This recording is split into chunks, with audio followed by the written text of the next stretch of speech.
Muy buenas noches, podtubreras y podtubreros y criaturas de la noche que nos acompañan. Este es el podcast número 19 de Podtubre. Estamos a un podcast de terminar la temporada 2024, pero criaturas de la noche que siempre las menciono, este podcast es especialmente dedicado para ustedes.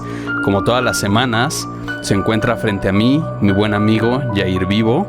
¿Cómo estás, amigo? ¿Sugestionado por las historias de la vez pasada? Sí, también me quedé bastante sugestionado. Estoy muy bien, amigo. Me encuentro bastante... Vaya, pues es que las rectas finales de octubre siempre son ajetreadas. Sí. Ando haciendo malabares sobrenaturales entre el podcast, la chamba y la escuela. Pero es también disfrutable. Caminando en la calle del rumbo ya pude ver varios anaqueles y puertas de vidrio de los negocios y locales de la zona con adornos spooky. Y eso me hace muy, muy feliz. Yo antier fui a Metro Juárez, ida y vuelta en bicicleta, y de regreso, pasando por San Pedro de los Pinos, vi a la primer chica disfrazada de la temporada. Sí. ¿Qué era? Era increíble, era una calaca, Ajá. pero de esos como maquillajes que son hiperrealistas. O sea, parecía una calaca, ¿sabes? Y además traía como unos pupilentes blancos. Entonces, la verdad, sí me espanta un poco. O sea, sí dije, ay, ¿qué es eso? Y ya luego me seguí y dije, claro, ya estamos en esas épocas del año. No sé, güey, tal vez te agarraste un espíritu de la plática pasada y lo andas cargando. Puede ser, sí puede ser. Sí. Espero que sí. Así ya tendríamos una nueva historia. Sí, claro que sí. Y bueno, yo les comparto que el fin de semana pude ver Salem Slot, la nueva película de Gary Dauberman, que tengo entendido que hizo It 2, La Monja y Annabelle. Y pues vaya, no es la película de terror del año, o sea, está lejitos de eso. Pero está entretenida y la quiero traer a colación, porque creo, amigo, no sé qué opinas tú, no sé qué opina el auditorio, pero a mi parecer hay películas de terror que son serias, pues no en el sentido de profesionalismo, o sea, no es serio, ¿no? Sino que como que el contrato que hacen con el espectador, pues les dicen como de, oye, esto es serio, ¿no? Okay. Como Longlegs o La Bruja de Blair, ¿no? Okay. Que es como, no te rías, en el mundo imaginario que estoy haciendo, la gente sí está sufriendo, ¿no? Entonces, no, esto no es de humor. Hay personas que lo toman humor como una especie de mecanismo de defensa para no espantarse. O sea, en The Substance, la gente se estaba riendo y yo sabía perfectamente que era para evadir lo que estaban viendo. El horror corporal que estaban viendo. Sí, completamente. Y bueno, hay otras pelis que tienen unos guiños más de humor a propósito y tienen unas caricaturizaciones, como por ejemplo las de Fear Street o la serie que recomendé el año pasado, Marianne, que sí son de terror, pero son más halloweenescas. Como Pesadilla en la calle del infierno, también es muy así, ¿no? Chucky, o sea, ¿no? claro, Chucky entra en eso. Las dos después, la primera creo que fue como muy serio y después encontraron como un nicho y dijeron, vámonos por acá. Y ahorita ya es completamente una sátira. La serie la estaba viendo. ¿No? Sí, es completamente una sátira muy interesante, de hecho. Es una sátira muy, muy interesante de toda la sociedad norteamericana. Ya. Yo como no la he visto, yo pensaba que era de sí misma. También. O sea, creo que es es un crisol bastante interesante que vale la pena ver. Pues sí, me la voy a echar. La neta sí era de esas pelis que de morro no me dejaban ver. Así yo la tuve que ver a escondidas, y la pasé mal también. Ya no la quería ver. Sí. Y ahora es todos como, la tienes que ver, ya no te arrepientas. Así como todos nos espantamos con eso y con la escena de la regadera, yo creo que también siempre que veíamos Chucky nos gustaba ver abajo de la cama a ver si todo estaba bien. Porque pues en cualquier momento el muñeco salía de cualquier lado, ¿no? De cualquier recoveco de tu habitación. Sí, y luego no sé si a ustedes les tocó, espero que sí, espero no ser solo un alma incomprendida, pero mis papás, saludos a mis papás que si lo están escuchando, lo compraron a mi hermana hace una muñeca de tamaño, no sé, de 1 metro. O sea, está enorme. Entonces imagínate Chucky y después que llegue esa muñeca a tu casa. Sí, no. Sí, era bastante de miedo para mí. Creo que ese es también un gran tema. Muñecas poseídas o algo por el estilo. podríamos apuntarlo a los temas de Pottubre. Sí, hay unas anécdotas de peluches que te hablan en la noche. Me da miedo, la neta. Sí, completamente. Y ya después la evolución, ¿no? O sea, las Alexas poseídas y esas cosas. Podemos cerrar con eso. Alexa, sí. Alexa quiere dominar el mundo. Exacto. O Alexa es el demonio. Y bueno, regresando a las películas halloweenescas, pues creo que Salem Slot pues es una de esas películas. Es una película halloweenesca. Por eso pues justamente la quería mencionar como recomendación. Y aunque tiene momentos la neta dudosos, o sea, su introducción es muy larga, como las del Pottubre. No es cierto. Su introducción es muy larga, como de una serie. Yo sí me tuve que detener y decir como, a ver, espérate, ¿esto es una peli o es una serie? Y ya dije, no, sí es una peli. La original también es así. Y el libro es así. Es toda una construcción. Y yo creo que son como tantos temitas y tantos arcos que quiere agarrar Stephen King, que por eso es así. Sí. Y te tratan de enganchar también, tú como lector, a ti como lector que estás viendo la peli, pues te tratan de enganchar con esas cosas. Pero pues al final son cosas que pues puedes prescindir de esto, ¿no? Es lo que te iba a preguntar, pero sí tiene un punto, o sea, sí llegan a un punto o se vuelven un poco como, Sí, no son necesarias, la neta. Pero a pesar de que pareciera que le estoy echando tierra, o sea, la neta es que los niños vampiro están de mucho, mucho terror. Ya nada más por eso vale la pena. O sea, también tiene ahí sus momentos de humor que sí hacen clic, o sea, no están desperdiciados. Pero los niños vampiro están súper buenos. Bueno, muy buena recomendación para una película spooky en estos tiempos, en estas temporadas. Exactamente. ¿Qué me dices? ¿Fuiste a Six Flags, al Festival del Terror? Sí, fui a este parquezote de 6 banderas en el Ajusco y bueno, lo puedo describir en 2 palabras. Bueno y gentío. O sea, ahí... Sí. Pero muchísima gente. O sea, la neta es que para los fanáticos del terror, o sea, de Halloween, si eres fanático de Halloween, sí lo tienes que vivir, ¿no? Claro, sí, sobre la verdad, todo si tienes un pase anual también, porque también es carito. Sí. Si no, la neta es que muy probablemente la vayas a pasar mal, ¿no? Tanto por los espantos, o por la gente, o por la experiencia en general. Por todo en general, o sea, porque, o sea, como adornan muy bien, pues las luces son muy bajas, ¿no? Y pues básicamente vas caminando en el parque y te van asustando cada que puedes, ¿no? Sí. Y pues hay mucha gente. Sí. Entonces, si no te late eso, pues la neta, ¿para qué vas? O sea, claro. y hay música, y hay una banda tocando rolas de metal, ¿no? O sea, qué loco. Entonces está... Música en vivo. Ajá, música en vivo, chido, ¿no? Entonces está bastante bueno si te gusta el Halloween. Claro, yo he ido... Creo que en 2 ocasiones, y las 2 que he ido me la he pasado bastante bien. La primera vez, la verdad, me espanté muchísimo más porque no sabía a qué iba. Nunca había entrado como a una de estas casas del terror. Creo que la primera vez que vas, no sabes a lo que te enfrentas. Entonces, sí da miedo. O sea, sí te espantan. Y la segunda vez que fui como que ya sabía que iba y todo va más o menos por lo mismo. O sea, hacen ruidos, te esperan en la esquina, algunos te siguen por atrás y esperan el momento exacto para espantarte. Y algo que me parece muy gracioso que hacen, que tal vez a las personas a las que se lo hacen no es tan gracioso, es que entre más gritas y más corres, más te persiguen. Sí. Entonces me tocó ver a una chica, o sea, literalmente corriendo por todo el parque. ¡Ah! Y un cuate con esas como tipo motosierras. Ajá. De los que son como tipo La Matanza de Texas. Sí. Persiguiéndola, ¿no? Y entonces la chica, o sea, entre más corría y el chico le decía, pues es que ya no corras y ya no grites. Y, ¡ah! Por todo fue muy divertido. La verdad es que se vive una vibra muy interesante, muy divertida. Justo, si te gusta esto, es una buena actividad.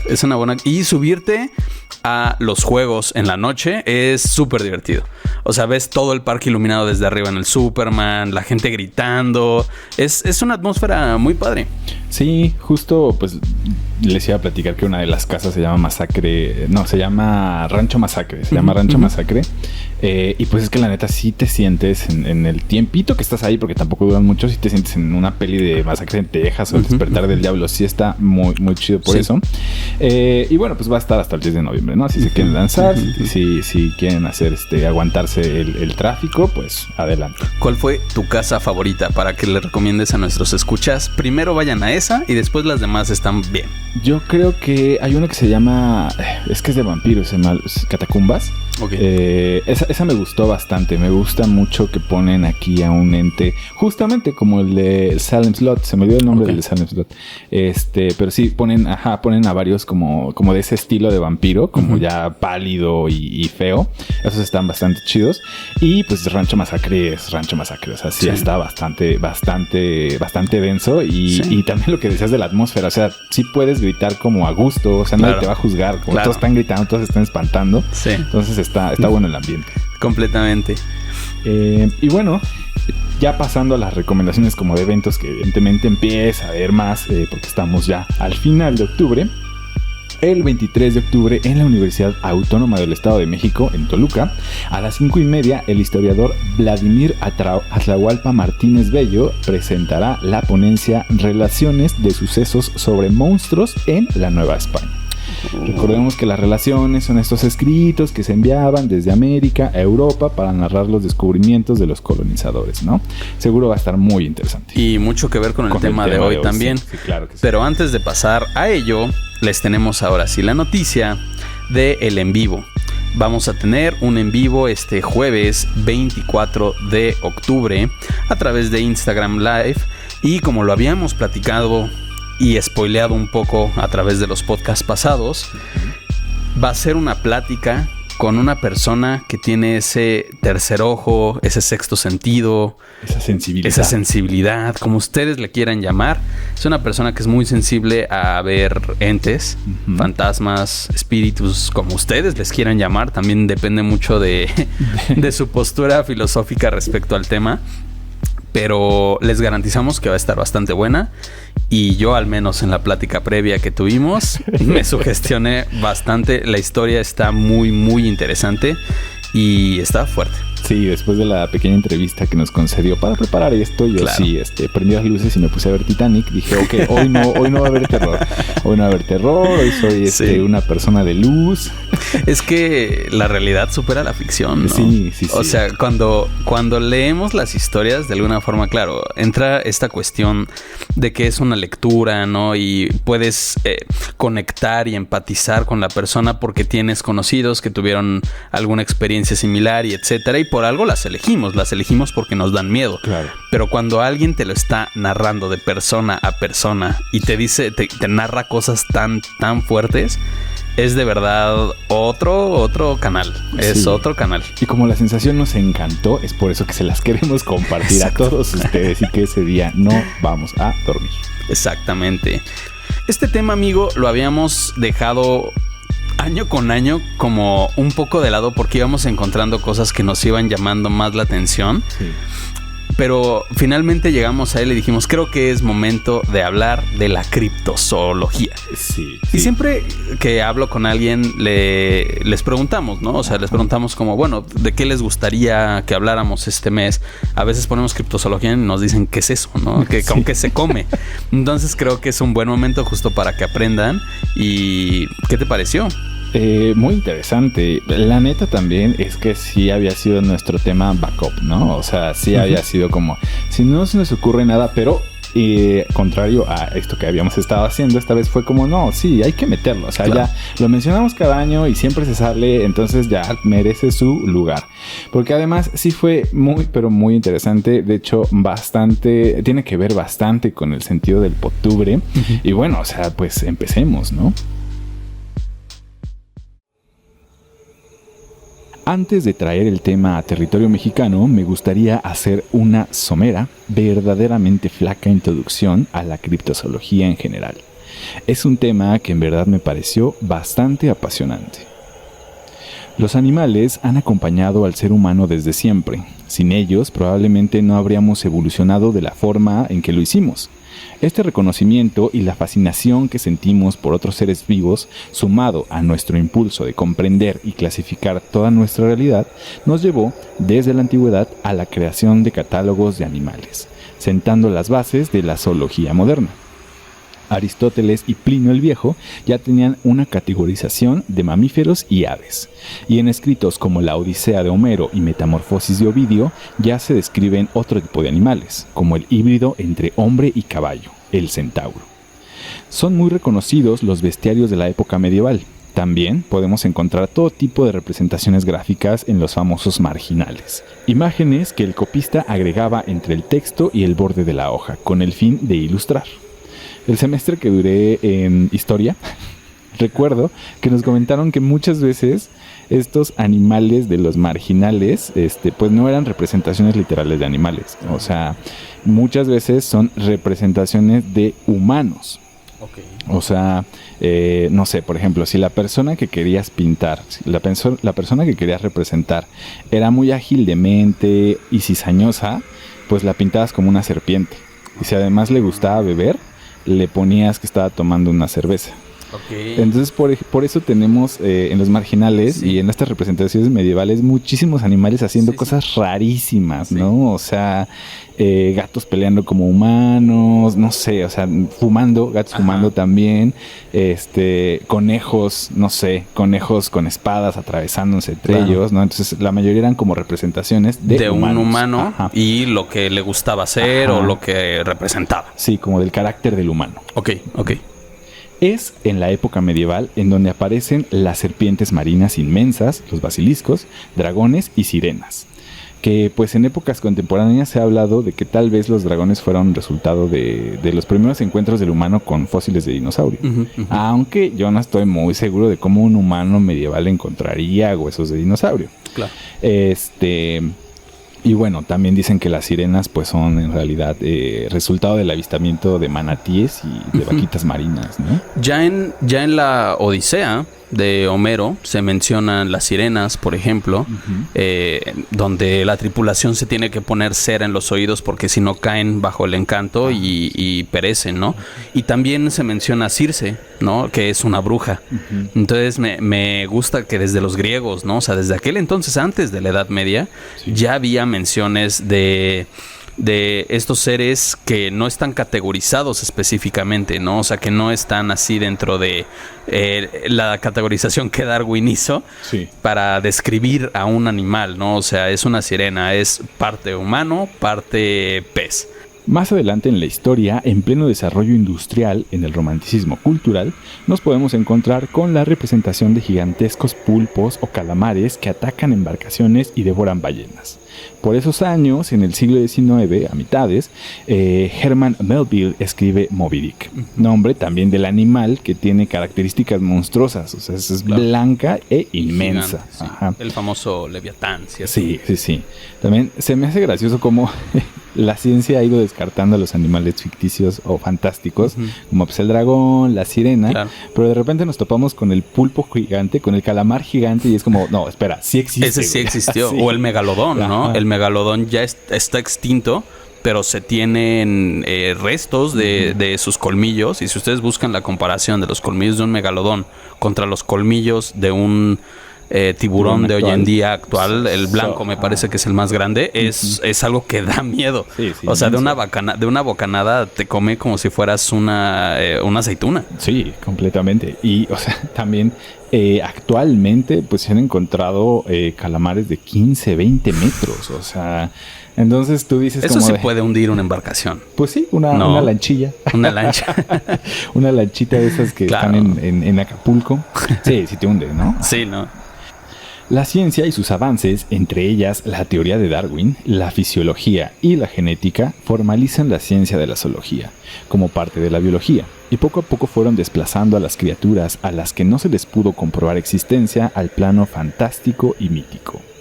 Hasta que, en los años 50, aparece un personaje peculiar, con una vida sumamente interesante, Bernard Heuvelmans, un zoólogo francés graduado de la Universidad de Bruselas y con una tesis doctoral sobre el cerdo hormiguero africano. El músico, fanático del jazz y que durante la Segunda Guerra Mundial pudo escapar de varias detenciones nazis, escribe el libro Tras la pista de los animales desconocidos. Un Indiana Jones, güey. Sí, completamente. Un aventurero, vámonos a conocer los animales que están ahí escondidos. Cuando yo lo vi dije, oh, qué buena vida. Sí. Me imagino que era burgués, ¿no? O sea, para poder darte esos viajes, tu sustento, y más aparte tienes que tener como cierto nivel económico, ¿no? Para sustentar pues todo el viaje. Sí, pues como la mayoría de las personas relevantes en la historia con H mayúscula, seguramente tenía recursos, ¿no? Claro. En este libro, Tras la pista de los animales desconocidos, es donde explícitamente dice querer liberar a todas las bestias malditas del gueto al que los hemos encerrado sin razón. Bernard, con todo su bagaje académico, sistematiza el conocimiento que teníamos hasta ese momento sobre criaturas como Pie Grande, el monstruo del lago Ness, y aunque el término criptozoología se acuña décadas después, es este el documento que se identifica como el inicio de esta, para muchos, pseudociencia. En los libros que revisé me topé con varios prefacios, notas de advertencia, ¿Sí? tipo, este libro se encuentra en la sección de ciencias naturales debido a la ambigüedad de su contenido. Claro. Sin embargo, aclaramos que la criptozoología se considera una pseudociencia, o sea, varias notas así. Como que explícitamente te lo dicen. Casi de la biblioteca poniendo así como de, está aquí nada más por que se parece a esto, ¿no? Pero yo lo pondría fácilmente en ocultismo, simplemente por la etimología de la palabra, ¿no? Criptozoología. Cripto, oculto, zoo de animal y logía de estudio de, ¿cierto?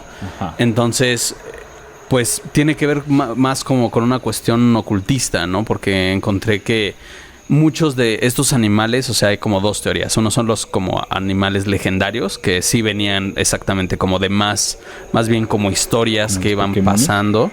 ¿Cómo? Los Pokémon.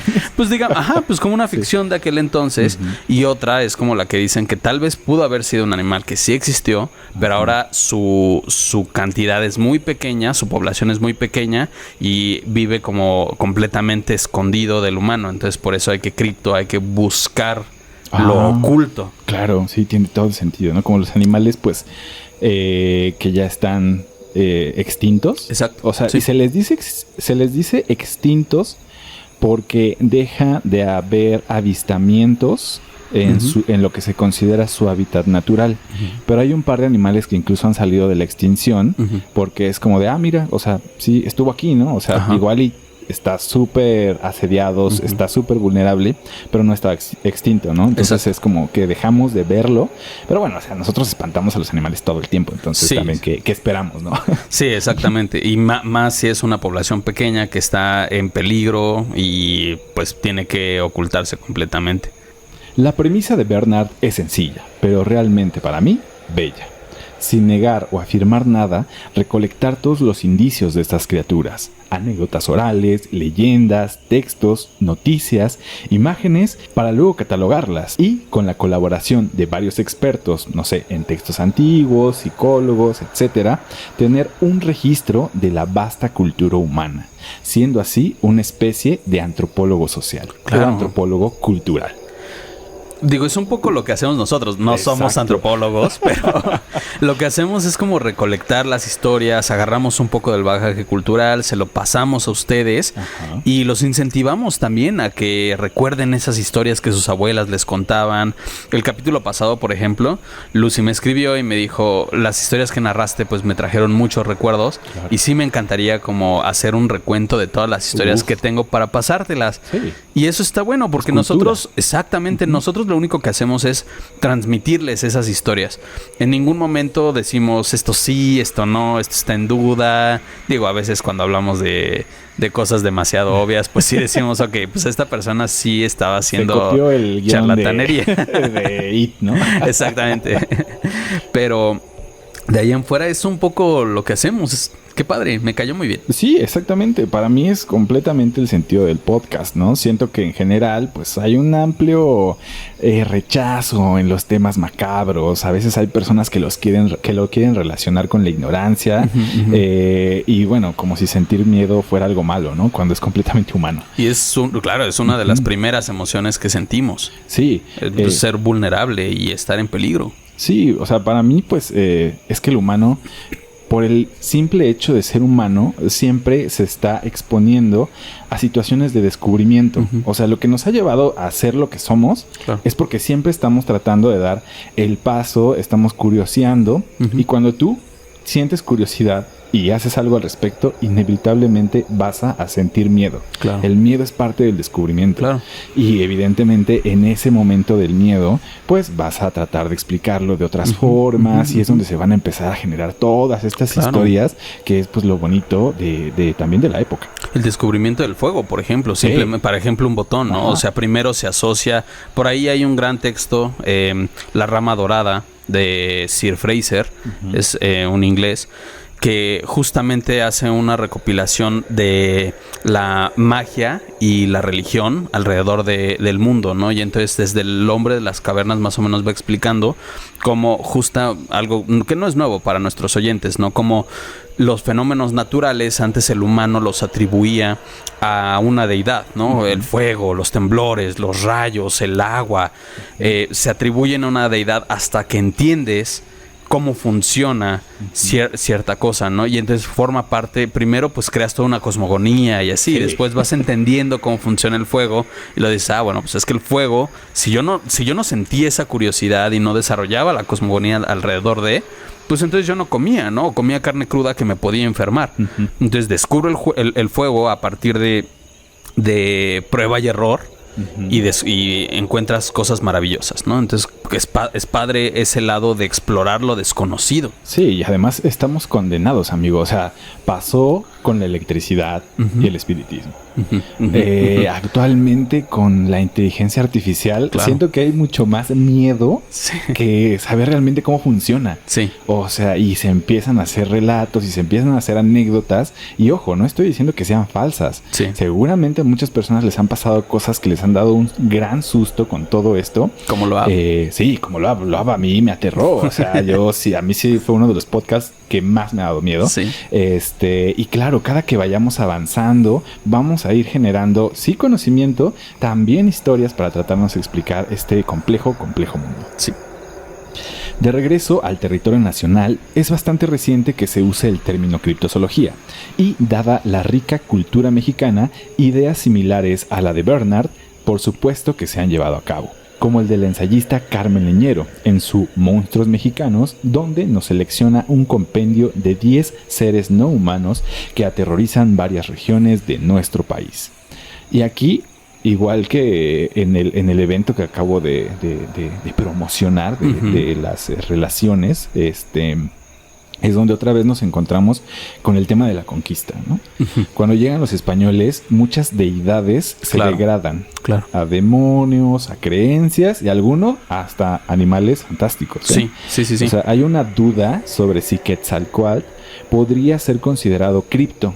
Para mí no, porque fue un dios. Claro, era asociado desde una entrada a un dios. Sí, era un dios, y según lo que entiendo, los criptos tienen que no haber sido ni humanos ni dioses. Corresponden a algo, pues, mundano, así completamente mundano. Es la variedad genética de la naturaleza lo que nos da a los criptos, ¿no? Entonces, pues sí, a veces queremos conocer toda la variedad genética del mundo, pero bueno, creo que cada año se registran nuevas especies, ¿no? Entonces, yo, por ejemplo, encontré que los aluches, haciendo relación a lo que mencionas de los españoles, es que justamente puede ser una especie de sincretismo que fue traído más por los piratas. Porque se encuentran en regiones que son costeras, como por ejemplo Yucatán, ¿no? Claro. O sea, los aluches son una leyenda maya. Entonces, más bien los trajeron los piratas de las historias de los duendes de Inglaterra, más como el Leprechaun, que son exactamente, que son más asociados a seres elementales que cuidan la naturaleza, que te hacen travesuras.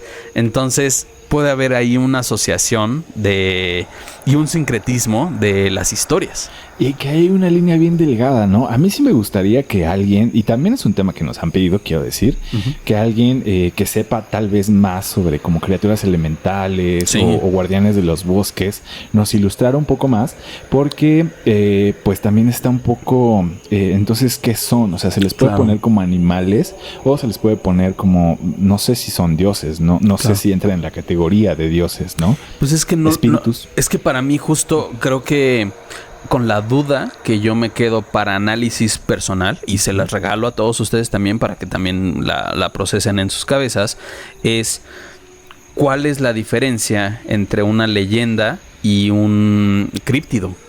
O sea, los críptidos son Ajá, los criptos, no los animales. Exactamente, los animales, como por ejemplo el chupacabras, etcétera, etcétera, etcétera, ¿no? ¿Cuál es la diferencia, por ejemplo, entre un fauno? Un fauno es un hombre con patas de cabra, ¿no? O un centauro, que es un hombre con patas de caballo. Entonces, ¿cómo podríamos diferenciar cuando es algo cripto? Cuando se esconde del humano y no tiene justo que ver como con deidades, mitos y leyendas, sino con cosas más animales no categorizados que no han visto el humano. Sí, pues yo siento que desde la perspectiva de Bernard creo que le tira más a lo segundo. Lo que yo entiendo por su historia y por su tesis es que pues a él sí le costó mucho esfuerzo hacer su trabajo de doctorado. Entonces creo que ahí se le rompió la barrera entre qué es información real y qué es información falsa, y por qué una es real y por qué otra es falsa y por qué tendría que confiar en una y no en otra. Entonces siento que más bien pues el sentido de Bernard es pues que son animales que se esconden, ¿no? Son animales que pues yo siento que pues ya a los faunos y a todos estos pues ya los pone como dentro de otro cajón, claro, que es más legendario, ¿no? Exacto, sí. Dentro del compendio de Leñero hay criaturas bien interesantes, como el conocido Huaypop, de la región maya, que es un ave descomunal, negra, y que se alimenta de humanos, conocida también como ave infernal. También está el Tucacame, que a pesar de tener forma semi-humana, su piel es blanca con manchas rojas, es carroñero de humanos y otros animales en general, y hace su nido con los huesos secos de sus víctimas. Sí. Muy duro. Dejando el lado tradicional y yéndonos a lo más contemporáneo, además del famoso chupacabras que nos acechó a mitad de los 90, al igual que las mentiras priistas, también tenemos a la mujer caballo de la Merced o la rata gigante del metro. Me gustaría concluir con esta introducción resaltando que la curiosidad humana nunca se debe de volver aburrida y monótona. Que no cierre o no se cierre a otras cosas y no se cierre a buscar en otros espacios, que se aviente a buscar en el anaquel de la fantasía y la magia, porque incluso si al final el cripto resulta no ser real, existe, porque existe en los relatos. Completamente, amigo, qué buena introducción. Es, como les decimos, ¿no? Una pequeña mancha de pintura para dejarles a ustedes la duda y que empiecen a buscar sus propias historias, que recuerden las historias que les contaban sus abuelos, sus abuelas. Y se me hace muy interesante porque vuelvo a lo mismo. ¿Qué nos dice que las historias, por ejemplo, de los nahuales no entran dentro de la criptozoología nacional? A veces son, ¿recuerdas las historias que ya hemos contado? Ajá. A veces son búhos con piernas de mujer y cabeza de perro. Sí. O sea, muy como los muy como los alebrijes o los bestiarios, ¿no? O sea, son figuras fantásticas y fusiones de muchos animales y bestias en uno solo. Y también lo mismo con las brujas, ¿no? O sea, con las brujas pasa un poco lo mismo. Sí, yo creo, y mi línea es bastante clara en ese sentido, que la diferencia es la humanidad, ¿no? O sea, si fue humano, si ha sido humano, se supone, o sea, por lo que vimos en el capítulo de Nahuales, pues el Nahual es humano que se transforma en animal, claro, pero sigue siendo humano. Entonces para mí es como, no podría ser un cripto porque sí, o sea, el cripto es animal, ¿no? Claro. Es completamente animal. Ahí es donde entró para mí como el verdadero reto de la búsqueda de las historias. Ajá. Porque encontraba muchas que eran como de seres de seres bestiales. Ajá. Pero con figura humana. Okay. Entonces, y al final el relato terminaba como con, bueno, pues lo que yo creo que vi fue una bruja porque esto y lo otro, o tal vez fue un nahual. Entonces filtrar todas esas historias se me hizo bastante complicado. Porque es lo que te digo, ¿no? O sea, la cultura nacional es tan rica que justo, o sea, tenemos el chupacabras, pero... Y claro, que fue una cortina del humo del PRI, pero para esa cortina del humo se necesitan dos partes. Uno que diga la mentira y el otro que lo crea. Y si creó tanto revuelo, pues es que ¿qué te dice que en realidad sí no había algo de cierto entre la historia de un ser que estaba chupándose al ganado, ¿no? O sea, probablemente nuestros escuchas nos pueden decir, pues sí, mi abuelo pues encontró una vez a su vaca ahí muerta y no sabíamos de qué era, ¿no? O sea, no coincide con la mordida de un coyote, con la mordida de un lobo, con incluso de murciélagos, ¿no? Sí, para mí creo que los criptos en México creo que la tienen bastante fácil, sobre todo por esto, que es como de, fue una bruja, ¿no? O sea, como que Claro, claro. comúnmente los categorizamos así, ¿no? Ya Ajá. no sabes qué viste, Claro. entonces tú piensas eso, ¿no? Entonces también, justamente en los relatos que traje, sí traté que no tuvieran esa influencia o esa categorización fácil, ¿no? De, es Claro. una vuelta, es un brujo. Claro. Sí, yo también intenté irme por ese lado. ¿Qué te parece si pasamos directamente ahora a las historias? Claro que sí. La historia que yo elegí, como bien les mencionaba, tiene que ver, sí, con seres mágicos de la mitología nacional, que son los chaneques. La historia se llama Lo que me paralizó y es un relato por Eric.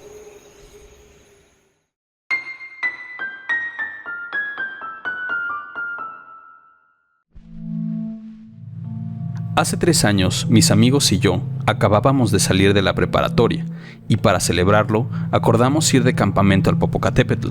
El hermano de uno de ellos se dedica al senderismo y al alpinismo, por lo que se puede decir que íbamos con un experto. Finalmente, partimos el sábado de la casa de mi amigo Héctor a eso de las 5:30 de la mañana. Cuando llegamos, lo primero que hicimos fue alquilar unas bicicletas para pasar el rato. Comimos, bebimos y caminamos por el sendero, admirando el maravilloso paisaje. Al caer la noche, nos pusimos a armar las casas de campaña y pusimos unas linternas de pilas debido a que nos dijeron que las fogatas estaban prohibidas. Las historias de terror comenzaron a fluir, al igual que algunos chistes para relajar el ambiente. Pronto nos dio sueño y cada quien se fue a su carpa. Yo compartía casa con un amigo, Ricardo. Cerramos el cierre y nos pusimos a platicar hasta que nos venció el sueño. Esa noche tuve un terror nocturno que me hizo levantar empapado en sudor en frío, pero para mi sorpresa no podría incorporarme. Sentía que mi corazón se salía de mi pecho. Era la primera vez que sufría un parálisis del sueño. Intenté calmarme y respirar, pero cuando comencé a analizar mi alrededor, noté que un ser estaba sentado sobre mi pecho. Era espantoso. Tenía la piel color gris verdoso, estaba completamente desnudo y parecía un anciano de aproximadamente 30 centímetros, pero su rostro fue lo que más me perturbó. Era arrugado y sus ojos eran completamente blancos, como si fuera ciego. Cuando lo miré, me hizo una mueca que dejaba ver sus dientes puntiagudos y afilados.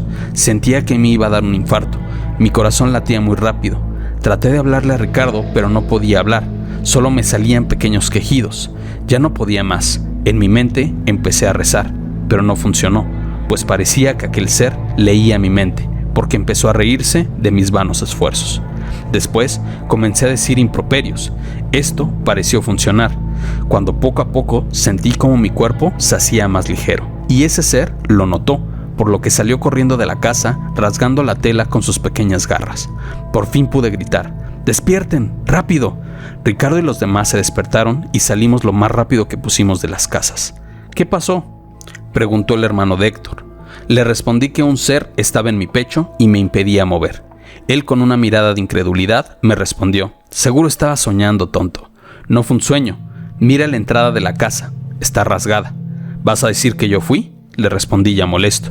El grupo se acercó a inspeccionar y pudieron ver que era verdad. La tela estaba rasgada. El ambiente afuera era frío y pesado, como si alguien estuviera acechándonos en la penumbra.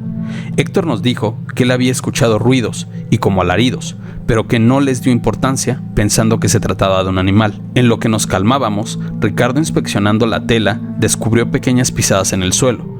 Las huellas se perdían en la oscuridad del pequeño bosque. Rastro que ni de locos pensamos seguir. Al día siguiente desayunamos y levantamos el campamento. Partimos a la ciudad con esta amarga experiencia. En el camino a casa contamos cómo todos dormimos con la sensación de ser observados. No, pues ya se nota que estamos en el octubre duro, ¿no? Esas son las historias. Esa es una de las historias de los chaneques. Leí que había 2 especies de chaneques. Una especie como de chaneque blanco y como ser justo más elemental. Ajá. Que sí te hacía travesuras, pero si le dejabas algún tipo de ofrenda también te ayudaba a cuidar la casa, claro. Alejaba a los animales del maizal. Muy similar a la onda de la luche, sí. Pero que también hay chaneques negros que se encargan más de ser territoriales. Sí. Y que no les gusta que estés, exacto, que estés en ciertos lugares. Entonces, pues mira, le hizo acá la maldad al chico. Y vaya, creo que yo he sufrido de parálisis del sueño.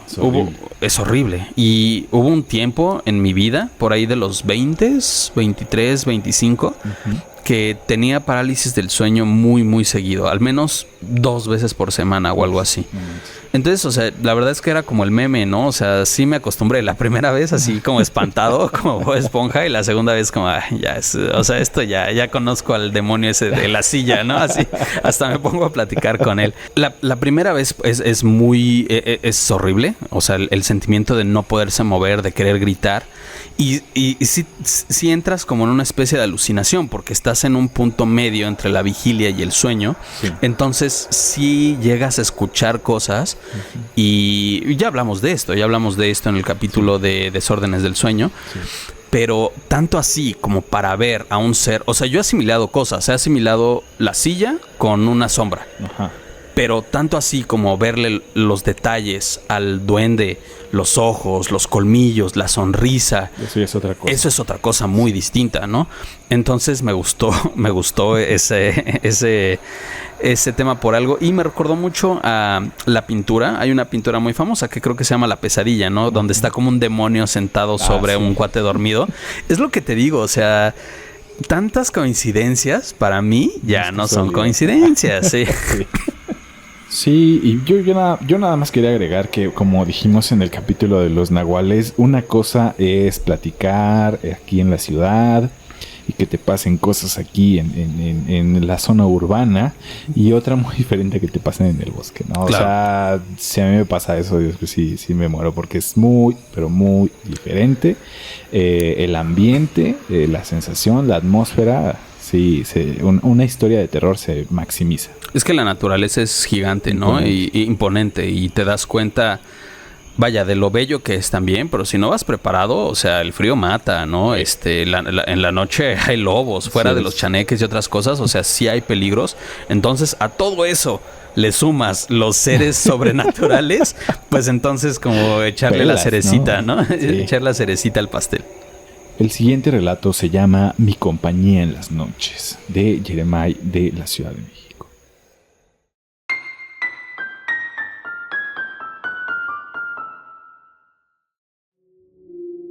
Hace como 10 años, cuando dejé Oaxaca para vivir en la ciudad, trabajé algunos años en la construcción. A la primera que llegué, me quedé como velador. Como no tenía casa ni familia cerca, me pareció un buen trato. También me pagaban más porque básicamente es trabajar 24 horas. Básicamente estuve desde el inicio de la obra de una casa grande de 3 pisos en una colonia de gente de algo de dinero. Estaba ubicada al borde de la ciudad, por lo que en la parte de atrás solo había bosque. Cuando ya estábamos en la parte final de la construcción, es decir, ya solo faltaba la loseta, ventanas e instalación eléctrica, yo dormía en un cuarto cerca de la cocina. Cabe aclarar que todo era rudimentario y mi puerta era hechiza, de acero. Como la construcción aún no tenía ninguna puerta instalada ni ventana, mi puerta y la reja del perímetro es lo único que me separaba del exterior. Todos los días me levantaba y le daba una revisión a la casa, que todo estuviera en orden, que nadie se hubiera saltado, barría un poco y desayunaba en lo que esperaba a que llegaran mis compañeros para empezar la jornada. Una mañana, en el piso de hasta arriba, me encontré con algo poco habitual. Había una paloma muerta, pero como aplastada en el piso en medio de un reguero de plumas. Supuse que había un gato por la zona y limpié todo. También, según yo, tapé los lugares por donde pudo haber entrado. Unos días después, en el mismo lugar, me encontré un conejo, igual, medio comido, en la esquina de la habitación que estaba más cercana al hueco donde iba a estar una ventana de piso a techo. Esta vez me preocupé. Un poco más porque no estaba seguro si un gato hubiera hecho eso y claro, el reguero de sangre que tenía que limpiar. Pasaron varios días y en cada uno ocurrió más o menos lo mismo. Ardillas, más pájaros y hasta un topo pude encontrar en ese lugar. Fastidiado, le pedí al patrón que pusiera alambre de púas en las rejas, pero no me hizo caso. La gota que derramó el vaso fue que, en una ocasión, en el mismo lugar de siempre, me encontré con una bolsa de mujer, despedazada y todo regado. Ahí fue donde en verdad me asusté.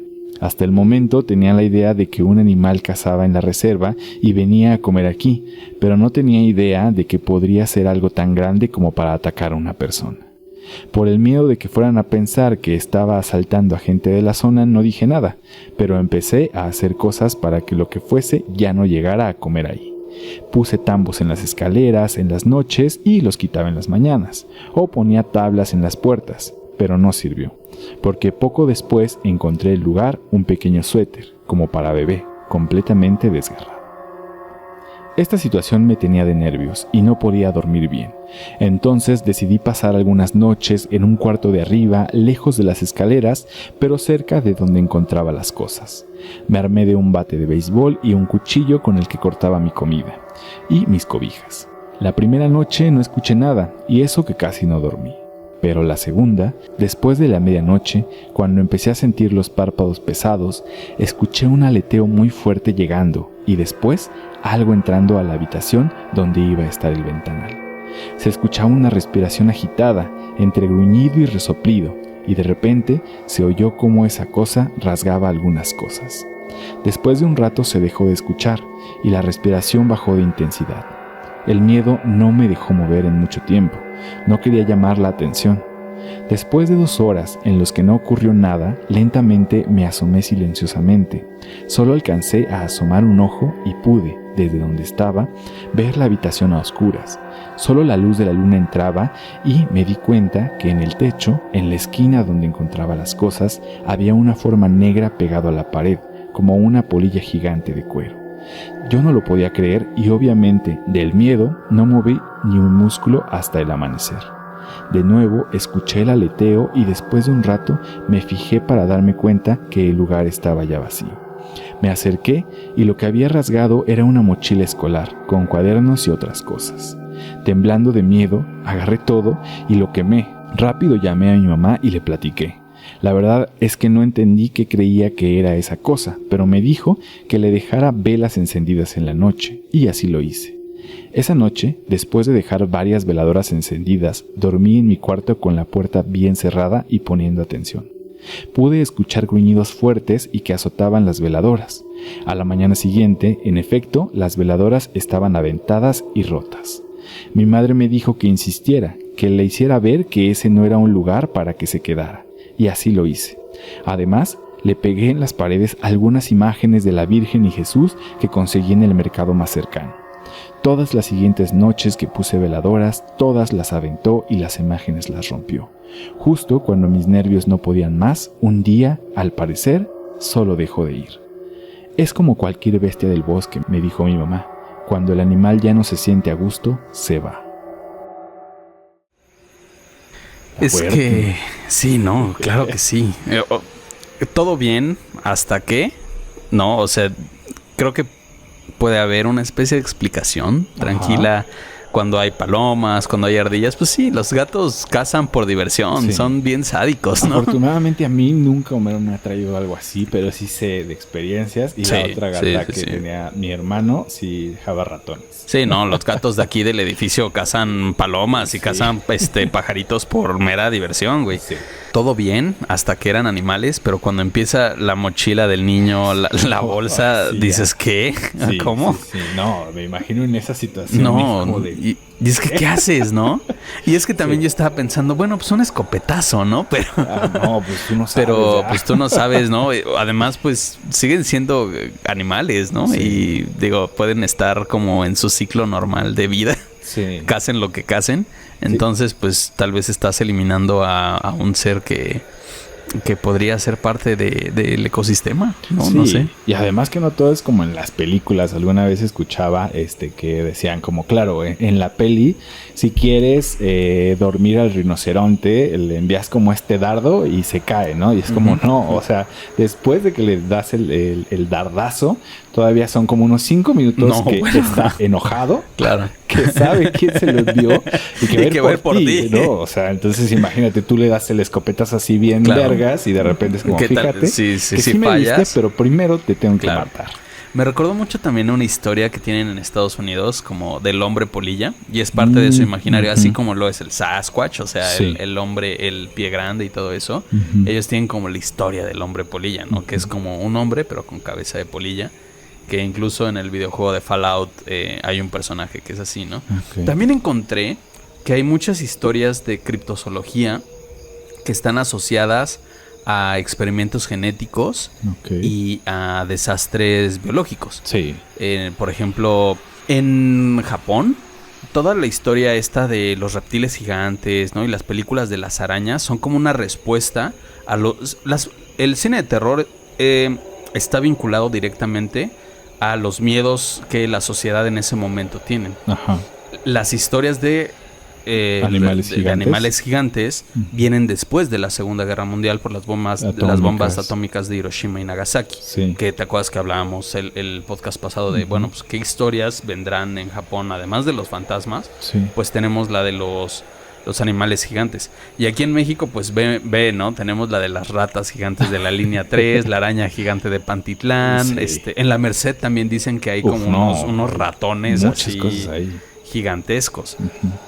Y bueno, pues me recuerda un poco a eso, ¿no? O sea, como a experimentos también pueden estar vinculados a experimentos del mismo humano o a desastres biológicos. Sí, pues igual y el hombre polilla andaba de migración, ¿no? Porque también son animales y pues tal vez era el invierno y tenían que irse de Estados Unidos. Exacto. Y sí, justo como decías, incluso el Bikini Bottom, el fondo de bikini de Bob Esponja, pues fue una isla donde se hicieron pruebas nucleares y pues la tesis del creador de Bob Esponja es como, sí, por eso son así, porque son resultado del contacto con esta, ¿cómo se llama? Radiación.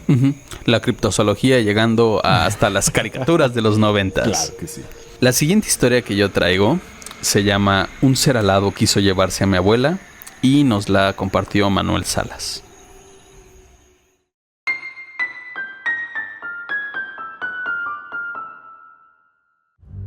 Esta anécdota me la contaba mi abuela cuando era niño.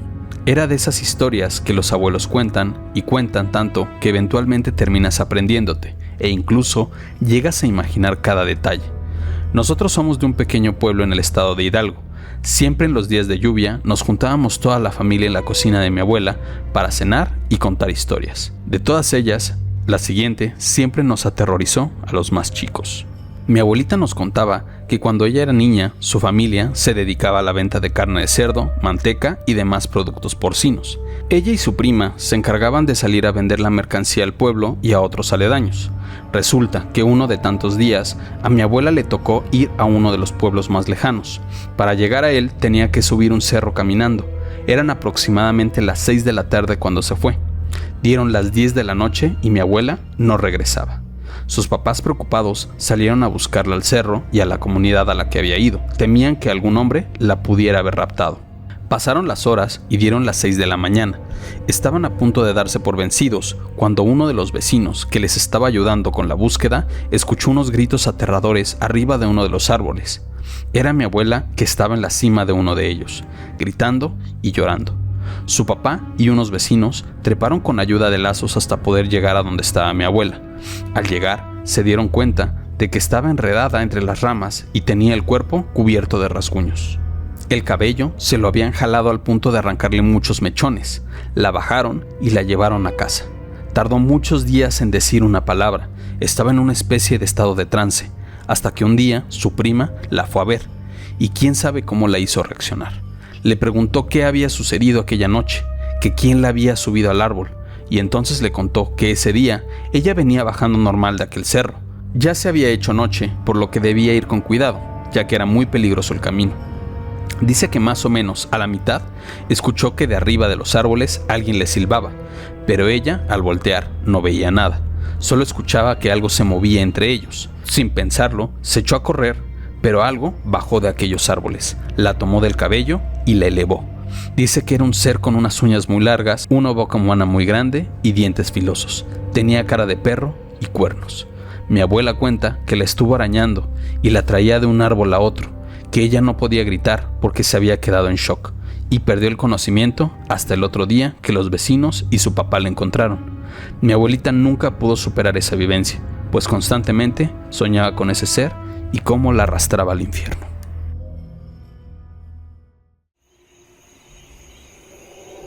No, pues como no, o sea, después de eso, yo también me traumo. Como ya habías mencionado, ¿no? Las historias como de seres que son un poco humanos, pero que también tienen como características de aves. Uh-huh. Es como parte de muchas historias que hay respecto a...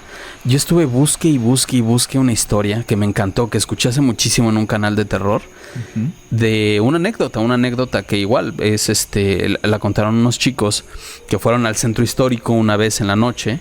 Y cuando iban de regreso al metro, el centro ya iban a agarrar el último metro, caminando. Mucho miedo. El centro en la noche no se los recomiendo, o sea, es surreal, sí, mano. Ajá. O sea, es todo lo contrario a lo que es de día, ¿no? Sí. Es un ajetreo, es mucha gente, es engentado. De repente verlo todo y de repente en silencio, calmado, sin gente, es imponente. De lo angostas que son las calles, ¿no? Entonces como que sí lo dudas y dices como de ay, no sé si irme por ahí porque además está angosto y oscuro. Sí. Entonces es como híjole, sí es una experiencia. Es toda una experiencia bastante interesante. Y además, bueno, por ahí están las historias del maniquí, ¿no? El vampiro de la catedral, la estatua que se mueve. Bueno, el centro tiene historias para aventar al cielo. El punto es que estos chicos iban regresando de Madero a Pino Suárez, decidieron caminar y empezaron a ver un ser alado que los estaba acechando desde arriba. Pero, o sea, que era como una especie de gárgola, ¿sabes? O sea, como una especie de bestia, como humanoide, pero con garras, con alas. Total que los chicos lograron meterse como a un establecimiento, uh-huh, y ya mejor se regresaron en Uber, ¿no? Porque pues ya no iban a alcanzar el metro. Intenté buscar esa historia para narrárselas, pero se perdió en el mar del internet y de las narraciones. Pero bueno, pues aquí se las comparto de forma muy, muy breve. Y bueno, creo que tiene que ver con estos seres alados que a veces rondan por ahí, ¿no? Y es lo que dice Yair, ¿no? O sea, también me recordó mucho a las historias de mi abuela que como que dices, oye, los papás de antes no tenían como un poquito de criterio, o sea, mandan a la niña así que se regresa a las 6 de la noche. Mi abuelita iba a entregar pan a las 5 de la mañana, creo, algo por el estilo, por todo el pueblo. Como que bueno, eso de la explotación infantil antes era algo muy normalizado, ¿no? Sí. Pero y bueno, espero que hayan aprendido una lección después de lo que le pasó a la pobre niña. Sí, tal cual eran otros tiempos. Este otro relato que les traigo, me gustó mucho porque de hecho, en el lugar donde sucedió, yo pasé muchas veces para hacer la misma ruta. Lo comparte Julián, también de la Ciudad de México. La cosa de Tasqueña.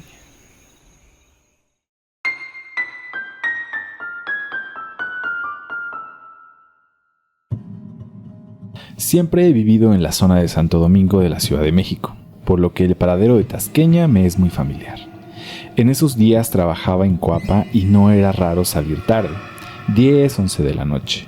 A mí me molestaba mucho eso porque a esa hora el transporte público empieza a bajar, y la ruta que yo me sabía era tomar un camión a Tasqueña y de ahí uno a CU, que pasa por Santocho. El día que me sucedió esto era bastante normal. El paradero de noche, ya casi todos los puestos estaban cerrados y ya no había muchos camiones. Me senté como siempre en uno de los barandales de metal que rodean las jardineras con pasto seco y feo que hay ahí, y me puse a escuchar música esperando a que llegara una micro. A esas horas ya ni el checador está. Estaba viendo de un lado a otro como siempre porque los que conocen sabrán que no es el más seguro de los paraderos. Cuando, de repente, en una de las jardineras de enfrente, pegado a la reja, vi un bulto negro, más grande que un perro boxer, pero menos que una persona. Yo me quedé sorprendido porque no recordaba haberlo visto ahí hace un momento. Me quedé quieto mirando el bulto. Supuse que era una de las personas sin hogar que se estaba recargando para dormir, pero la luz naranja del alumbrado era tan débil que no me dejaba ver con claridad. La verdad es que no me pude volver a tranquilizar del todo y seguí observando. Poco a poco me di cuenta de que a través del barandal, en el piso, salían del bulto unos dedos largos como de rata, pero del tamaño de la mano de una persona. Y entre las rejas se veían unos ojos con un poco de brillo, como el de los gatos cuando hay oscuridad. Se me heló la sangre y en ese momento el bulto hizo un movimiento. Eso fue suficiente para que yo saliera corriendo a toda velocidad mientras sentía que algo me perseguía. Como 200 metros más adelante me encontré con un puesto abierto y un policía comprando un cigarro. Al verme, me detuvo y yo pude voltear para comprobar que ya nada me seguía. Me interrogó un rato porque pensó que acababa de asaltar a alguien y yo le dije lo que me había pasado. El policía pensó que estaba drogado y me dejó ir. Pedí un taxi en la avenida para ir a mi casa. No sé si fue una rata descomunal u otra cosa, pero trato de ya no pasar más por ahí. La policía para servir y proteger, ¿verdad? Sí, completamente. Gracias, sí, ¿no? Sí, no, como te decía, para mí fue como muy interesante este relato porque, o sea, tal cual, o sea, yo hice esas cosas, o sea, yo me senté en los barandales del paradero de Tasqueña para esperar. Y bueno, creo que cuando yo iba, no iba tan tarde, pero sí ubico ese paradero en la noche. Y sí, o sea, en la mañana igual que el centro. Durante el día atascado de personas y en las noches desierto, sin nada, ¿no? Y también tiene ahí como que tiene pues estas jardineras medio raras. Sí.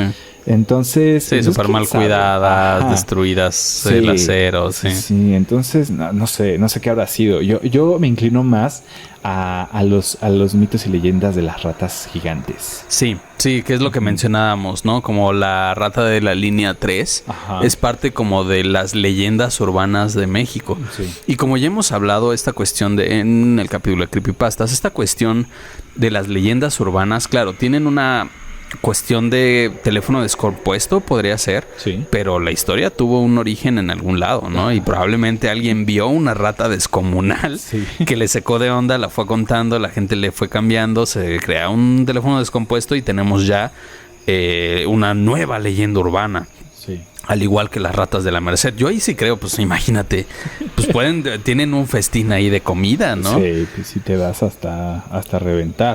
Y yo nada más les digo que tengo entendido que las ratas son omnívoras.